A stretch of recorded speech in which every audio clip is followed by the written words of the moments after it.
Hey guys, Bart from TST Industries here. In this video we're going to show you the installation of the TST Industries standard fender eliminator on a 2014 and up Yamaha FZ-09, also known as the MT-09 in Europe.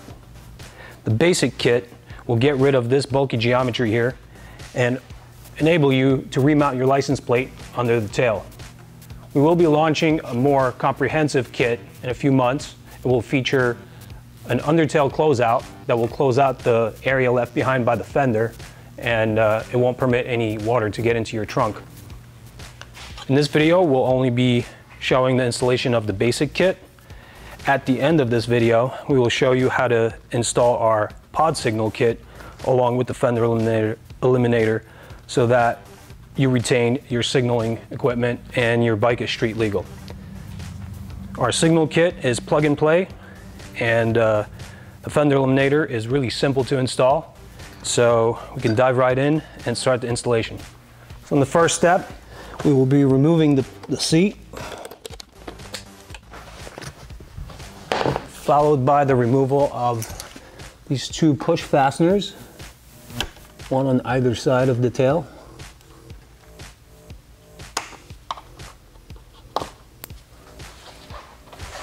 Next, we will be removing these four fasteners. To do that, we will use a 10mm socket.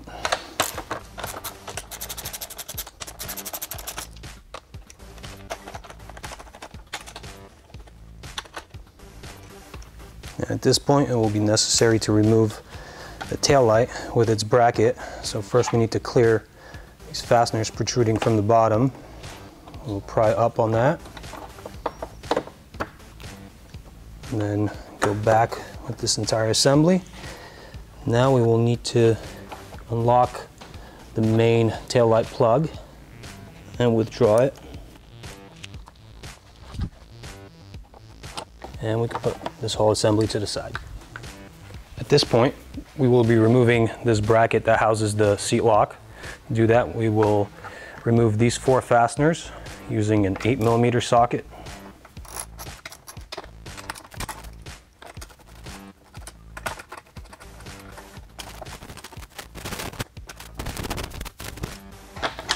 And now we can put it to the side. In this next step, I will be loosening these two fasteners to the point where I could just operate on them by hand.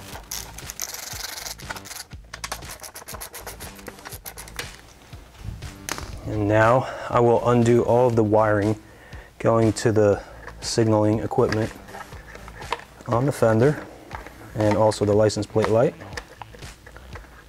So these two lead to the license plate light. I will unplug them. Just a simple pull in opposite directions. On the signal plugs, I will use a small screwdriver to pry up the lock and withdraw the plug.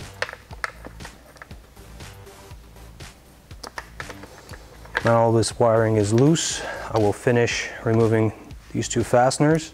Those are the two last fasteners holding the fender assembly onto the bike.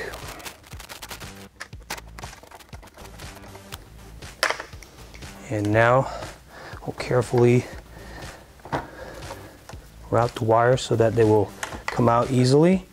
And then I will spread one side of this black shroud to clear the fender assembly on that side, and do the same on the other side, and that will release the fender, sneak the wires through. Now this thing's free. Right now I'll just remove the license plate from the stock setup and retain the stock hardware so that we can reuse it on the TST setup.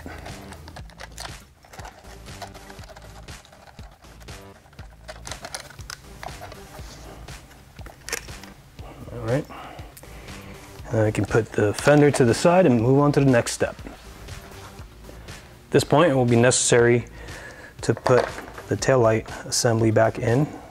I will first connect it and then align it with these holes in the black shroud. And for now, I will just thread these screws in, but not bottom them out or tighten them. We'll need some flexibility for adjustment here.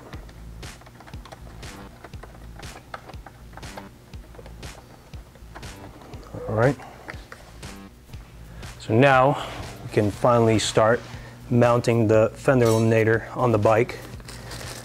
We'll get the hardware that came with the kit out of the bag, and I will use some painter's tape for a trick to make this installation a lot easier.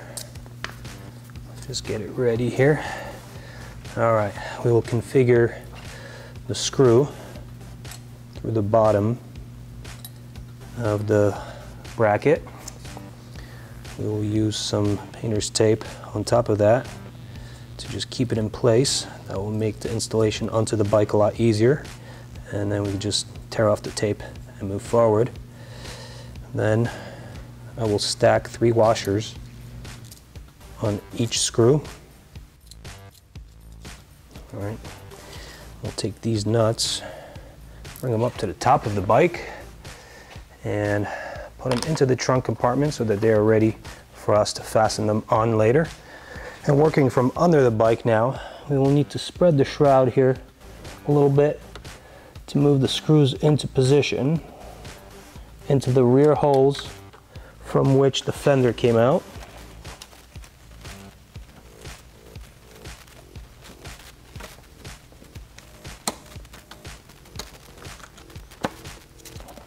These holes should align with the taillight bracket, and the screw should protrude right through. A little bit of a cumbersome fit here. Need to manipulate them around a little bit so that they come out from the top. This is where the tape comes in and is especially helpful. Now we can work from the top and put the remaining fasteners, the nuts, on top of these screws that are protruding through the top now. I will get them on by hand. And once they are in place, I will remove the painter's tape, grab some tools and tighten them down.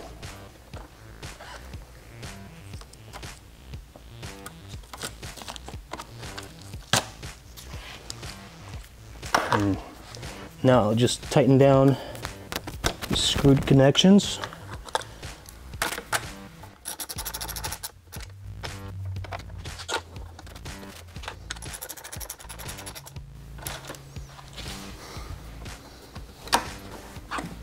And now I can replace the 2 rivet fasteners that I pulled out in one of the previous steps. We'll align the hole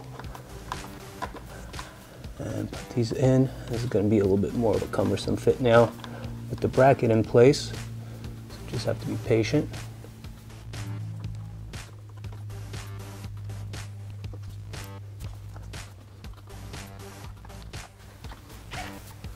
So in this following step, we will be reinstalling this bracket. To do that, we'll have to temporarily remove these 2 fasteners to get enough flexibility here to be able to get to the screws that fasten the bracket.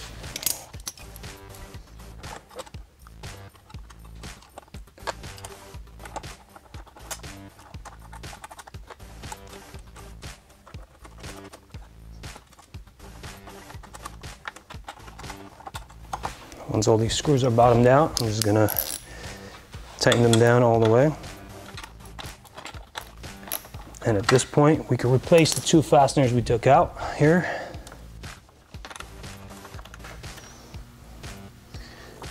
Before I clamp down on these screws, I make sure that the screw hole lines up with the flange on the screw.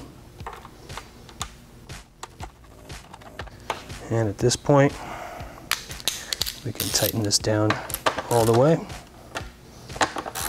And we are ready to proceed to the next step. If you already have an integrated taillight installed, or you ordered the standard kit for some other practical reason, at this point you would install your license plate back on the bike and then reinstall the seat, and the installation would be complete. In this video, we're going to proceed to the installation of the pod signal kit. So the TST Industries pod signal kit comes with 2 LED pod signals, harness converters that enable plug and play installation. The OEM plug on one side and bullet connectors on the other side that plug right into the signals. Also comes with a mounting hardware kit that has angled brackets to enable you to install these signals to the back of the license plate like this and be able to adjust them. All right, so we will proceed with the installation now.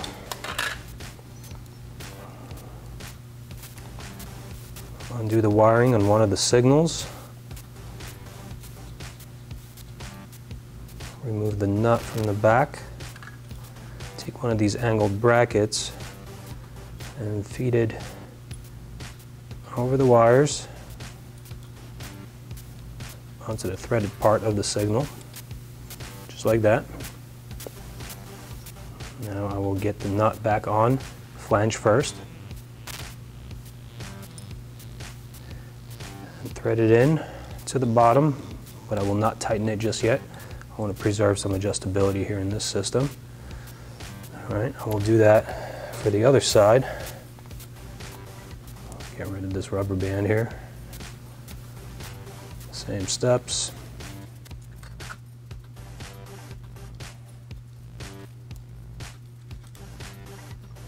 All right, so this is ready to go. So at this point, I will take one of the smaller washers, place it on top of the mounting hole in the license plate, put one of these screws through, grab one of the signal assemblies that I made, along with a nut and the large washer. Get it prepped here.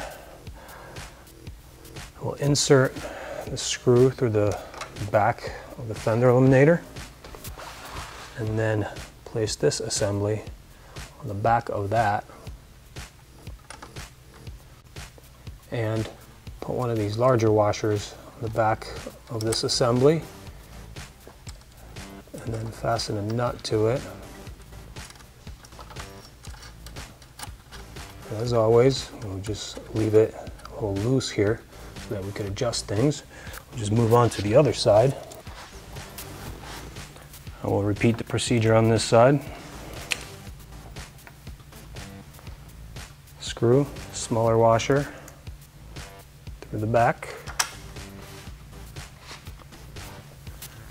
One of the signal assemblies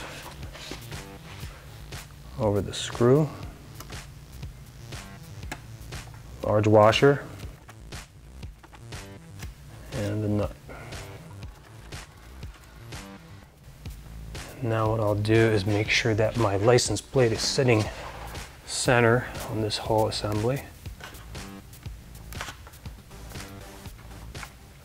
and start tightening down on the mounting kit for the pod signals, aligning my signals perpendicular to the ground. And I'll grab some tools and tighten all this down.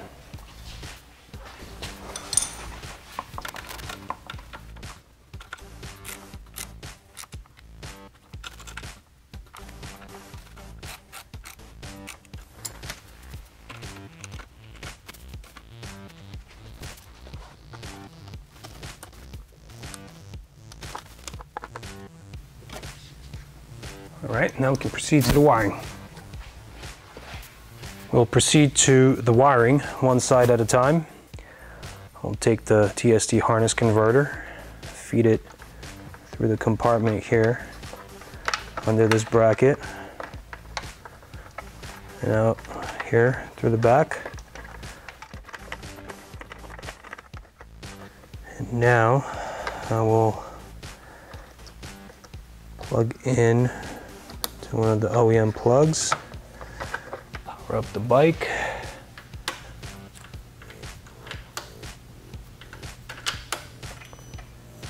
And we'll turn on one of the signals. Feed the connectors down to the bottom through one of the holes here.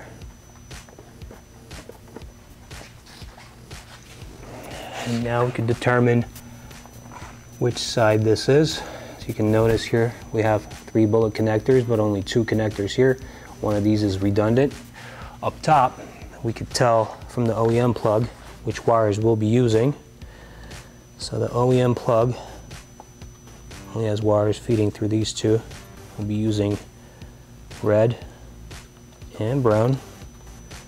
And from the looks of things on this bike, brown will probably be ground.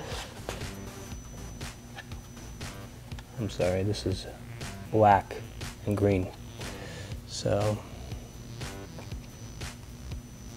black will be ground here. So we'll be connecting the red to black.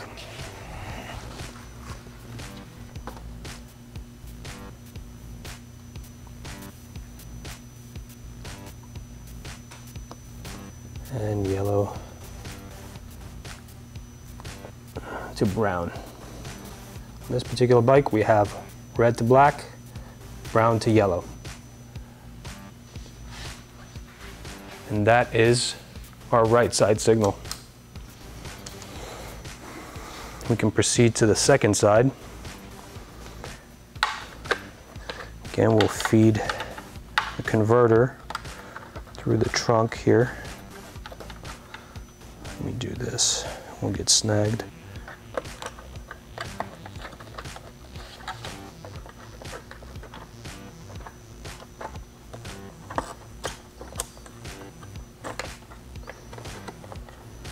I'll plug this into the other OEM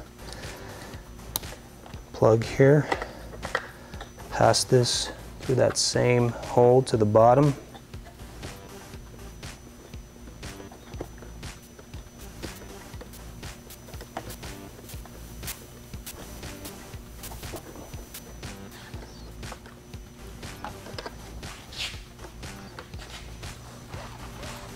And once again, try these connections. We will go black to red,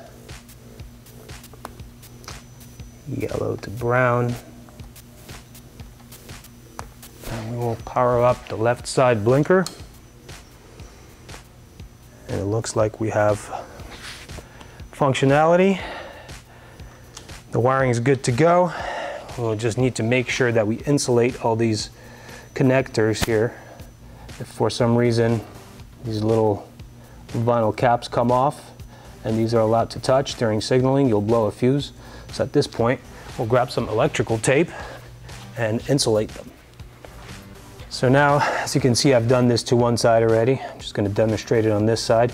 Since the blue wire is not actually connected to anything on the harness, we'll just leave this one alone. We'll focus on just these two connections, making sure that the vinyl caps are slid all the way over the connecting metal components.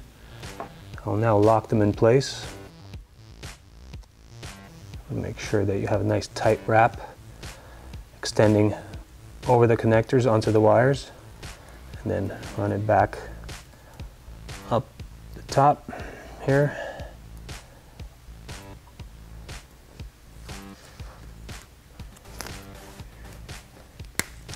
In addition to preventing a short circuit, it's a good idea because it also keeps water out of your electrical connections here.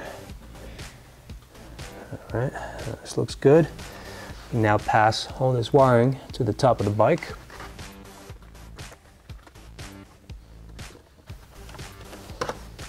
And to make sure that there's no loose wires back here, we'll just pull all this back towards where the wiring sits here.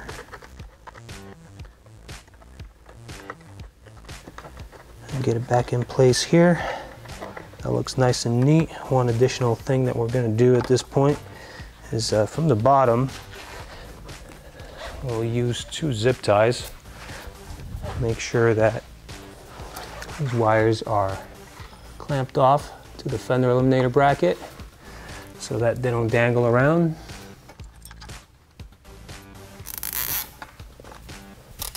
This will make for a nice, professional, neat installation.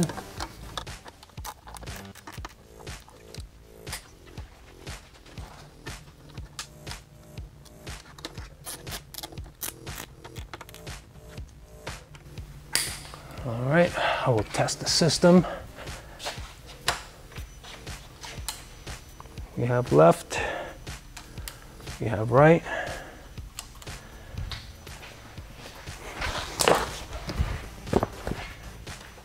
I can get the seat back on.